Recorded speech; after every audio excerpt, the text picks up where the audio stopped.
my name is Greg Baugues, and my talk is called How to Be the Most Interesting Man in the World, but the more appropriate title would probably be How to Have a Conversation with Anyone and Have Them Feel is the Most Interesting Conversation that they've had all day.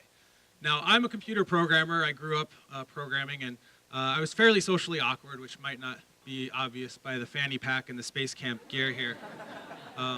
But much of my social interaction when I was a kid was governed by fear. I was always afraid when I was talking to people that I might say something stupid, or that I might embarrass myself, or that they might get bored. And I started looking at other people who were good at meeting new people and started wondering, is that something I can learn, or is it something you're just born with? And I found this book called How to Win Friends and Influence People when I was 20 years old. And it's a terrible name for a book, but Warren Buffett said that the day he read this book was one of the most important days of his life.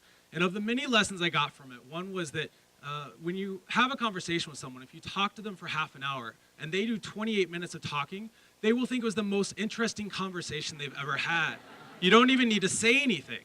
And the reason for this is that everybody wants to feel important, but so often in our world today, people are trying to make themselves seem important.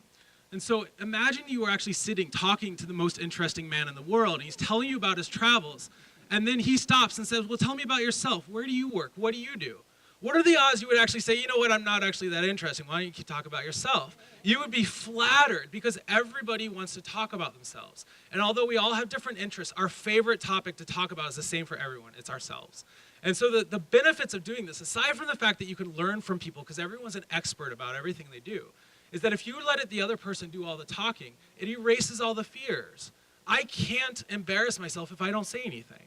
I can't prove my ignorance if I'm not trying to assert facts. If I'm letting the other person talk about what they find interesting, there's no chance that they're not loving this conversation right now. Now, if you've ever played speed chess, I played down at North Avenue Beach one day, and the guy gave me 10 minutes, he took 60 seconds for himself. So he makes a move, he hits the clock, starts my timer, I make my move, etc. I, of course, lost on time, and lost like $10 in the process. And so when I'm sitting down to have a conversation with someone for work or whatnot, like say a coffee, I do the same thing. I put 30 minutes on their clock in my head. I take 2 minutes, 5 minutes, and then the equivalent of hitting the button is asking a question. That's throwing the ball back into their court. Now, this doesn't need to be a question necessarily of substance. My go-to question is how so? Because all I'm saying there is just a proxy for, I find what you're saying interesting, you can keep talking about it, because guess what? People are afraid that you're bored, and so they're gonna stop long before they run out of things to say. So you just need to tell them keep going. We also don't get a lot of opportunities to talk about our feelings in this culture. So if you give someone the opportunity to vent and ask them how they feel about that, it's a really good opportunity. They're gonna love that conversation. And then if you have nothing else to say, you can use what I like to call the therapist trick, which is that thing you said.